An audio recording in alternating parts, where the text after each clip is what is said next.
Talking Pictures, Part 2. The key to a good picture is if it tells a story. The difference between a photograph or a painting, what makes it interesting, is whether it tells a story. A picture's worth 1,000 words, and if it doesn't tell a story, it's just another picture. It doesn't mean anything. So a picture should bring out some thoughts from the viewer. What's it all about? So here we have a painting which is a scene from one of my screenplays, and this is the hitman Gary, and this lady has come to meet him. She swam a long way across the estuary and she's turning up, and careful position of where people are in the frame is important, and I'll point out aspects. The shadows have to be consistent, that angle there,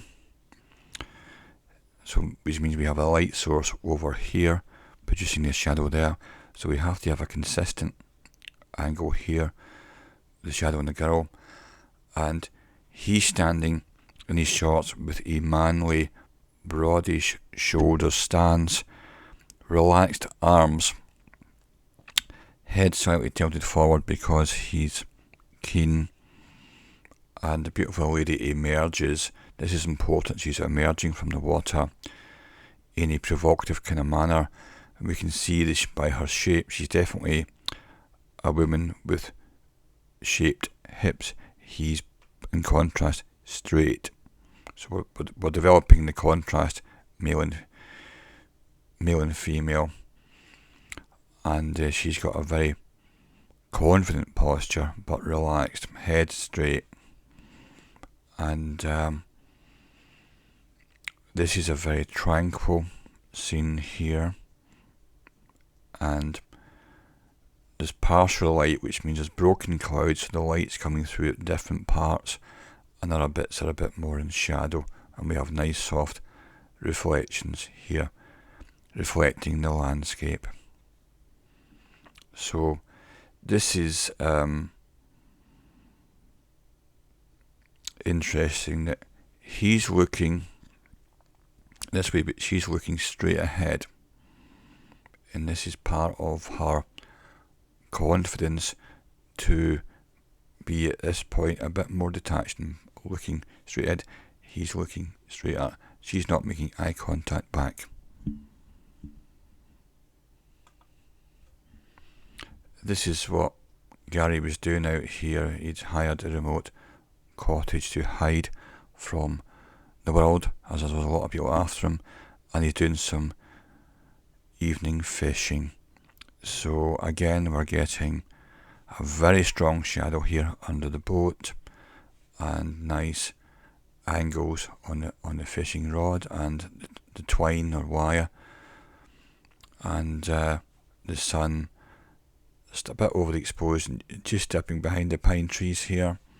Nice golden light reflecting back, and we have a tranquil scene, and he's just getting some tackle, whatever.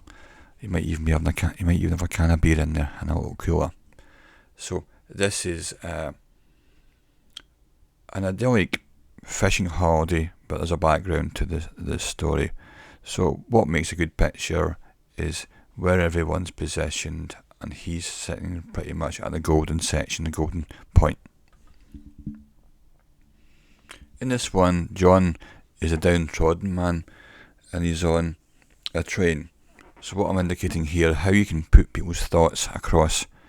So rather than putting a bubble on his head saying, I am thinking this is I'm sitting on a train, in the compartment, on a seat, and this is the train window, the glass, and he's thinking about a nagging wife, a manipulative, nagging, controlling wife who's reflected in the window in these thoughts. So as he's looking into the distance, you can see her domination because she's looking at the viewer, and he's looking at the distance, and she's trying to dominate and grab attention from who's looking at the picture.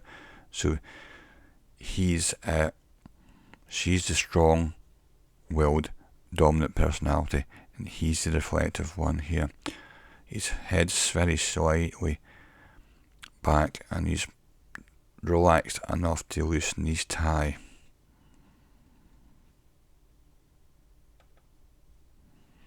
Here we have a pleasant picture where all the angles have got to be right, and the positioning, we have a third from there to there and 2/3 from there to there. So that's a 2/3 stretch and a 1/3.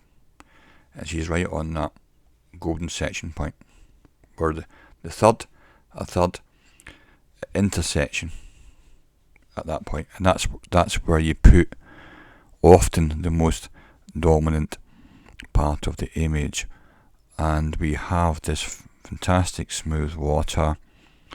Photography, slow exposure makes it go fuzzy, and we have to have the model sitting she's trained model, sitting very still, so we can get a slow time exposure here of 2 seconds. 2 seconds on the exposure, going to give us the rocks sharp. This is a painting, and we have fantastic posture, this angle here, and she's looking down, her hair's falling down by gravity. This is important, very straight line here, vertical. That's perpendicular, a straight line there, a straight line down. Any angled feet, so we just about get the feeling she's dipping her toe in the water. So a fantastic strong angle here, vertical, perpendicular, hair going down like that, this angle looking down, and this angle here. And this positioning here is really important, and the contrast between the light blues here and then right down into the deep shadows, but we still some detail in the shadows here.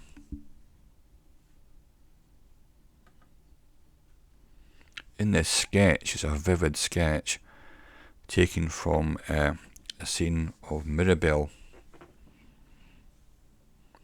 in Paris in the mid-80s, and she's asking a gallant gentleman for some directions to a cafe to meet her friend Claudette, and he's a strong guy, looks a bit like almost like a footballer, someone who's self-confident. Nice straight angle here on when he's given directions. This one's vertical. This third of a gap means everyone's thrown to the right hand side, so we get 2/3 from there to there, 1/3 from there to there. And what we have is great eye contact. So she's listening attentively to what he's saying, and he's being manly but gallant. But he's given her a little bit too much information. She just wanted some directions, but he's getting a bit elaborate.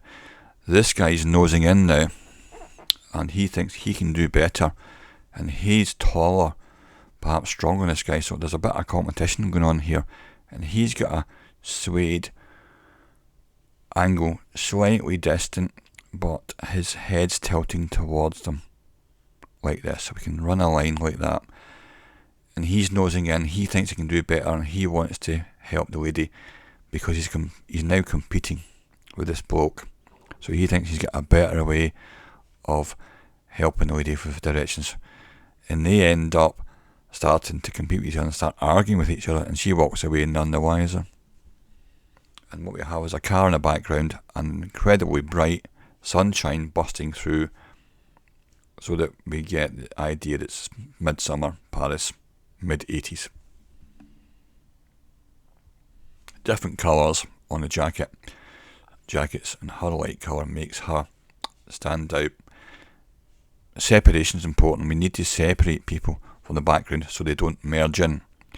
So we need to get depth, so they're almost two-dimensional in front of the background, where everyone stands out very edgy, clear-cut edge on them from the background. This is a pastiche, a parody of a 70s hunk with his Wrangler jacket on there, and he's creeping about dealing with people, criminals, during the night. He's heavy set, fantastic moustache. He's a man who can handle himself, and he's reflected in this car as he's creeping about at night. Someone who has got self-confidence, and he's a detective looking for the hoods during the night. Here's a very good example of what self-confidence looks like, and when you bear that posture would not be right if you could see her underarms. That would be seen to be rude. But when she's got this blouse, satin blouse on, this gives it a completely different connotation because she's covered up here.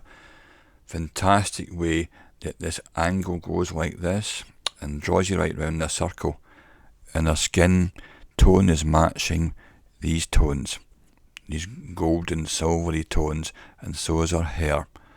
And she's not got a cheesy grin, and she's not got a very dominant